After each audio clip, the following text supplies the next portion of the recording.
सूर्य बकरा आयत नंबर 21। या अय्युहन्नास, ए लोगो, सुअबुदो इबादत करो रब्बकुम, अपने रब की, अल्लज़ी, जिसने, खलक़कुम, तुम सबको पैदा किया, वल्लज़ीना, और उन लोगों को, मिन क़ब्लिकुम, जो तुमसे पहले थे, लअल्लकुम, ताकि तुम सब तत्तकून, मुत्तकी बन जाओ। इस आयत मुबारका में जो सबसे पहला लफ्ज़ आ रहा है या अय्युहन नास, नास के बारे में हमें 3 कौल मिलते हैं कि नास लफ्ज़ जो है वो किससे बना है।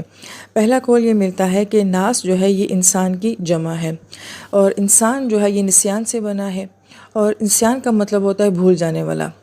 और इंसान को जो है वो भूल जाने वाला क्यों कहा जाता है? इसकी सबसे बड़ी वजह यह है कि अल्लाह ताला ने हमारी रूहों से आलम बाला में ये वादा लिया था कि क्या मैं तुम सबका रब नहीं हूँ? तो तमाम रूहों ने कहा था भला क्यों नहीं, आप भी हमारे रब हैं। तो अल्लाह पाक ने फरमाया था कि फिर दुनिया में जाके तुमने ये बात भूलनी नहीं है। लेकिन जब इंसान दुनिया में आता है तो भूल जाता है, इसलिए इंसान को जो है वो निस्यान कहा जाता है कि ये भूल जाने वाली मखलूक है। दूसरा कौल ये मिलता है कि नास का लफ्ज़ जो है ये इनास से है, और इनास का मतलब होता है कि ऐसी चीज़ जिसको देखा जा सकता हो, जिसको परखा जा सकता हो। और इंसान को इंसान इसलिए कहते हैं कि ये नज़र आने वाली मखलूक है, इसकी हर चीज़ को जो है विजुलाइज़ किया जा सकता है। जबकि इंसान का जो मुतज़ाद है वो जिन्नात है, क्योंकि जिन ऐसी मखलूक होती हैं कि जिनको देखा नहीं जा सकता, वो आँखों से छुपी हुई होती हैं। तीसरा कौल नास के बारे में ये आता है कि ये उन्स से है, जैसे कि हम उर्दू की ज़ुबान में बोलते हैं उन्स मोहब्बत होना, मानूसियत का होना। तो गोया कि ये लफ्ज़ जो है ये उन्स से बना है, और उन्स मोहब्बत को कहा जाता है। तो इंसान के अंदर ये सलाहियत है कि ये मोहब्बत करता भी है और ये मोहब्बत करवाता भी है। ये लोगों से मानूस होता भी है और अपने आप को लोगों से मानूस करवाता भी है। और उन्स का जो मुतज़ाद होता है वो वहशत होता है, या वहशी होता है।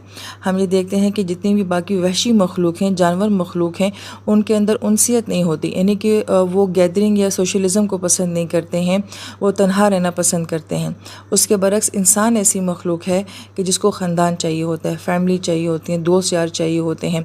वो अकेला नहीं रह सकता, वो तन्हा नहीं रह सकता।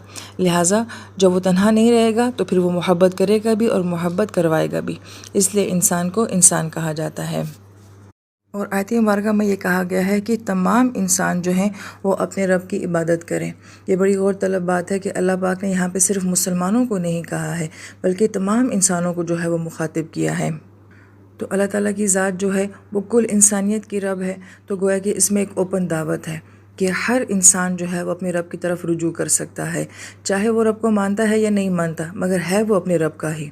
और नबी अलैहिस्सलाम को भी जो है वो रहमतुल लिल आलमीन कहा जाता है, क्योंकि आप सब के नबी हैं, किसी एक कौम या जमात के नबी नहीं हैं। इसलिए आपको रहमतुल लिल मुस्लिमीन नहीं कहा गया, बल्कि आलमीन कहा गया है। इसी तरीके से ये कुरान जो है ये सब के लिए हदायत है, ये सिर्फ मुसलमानों के लिए नहीं।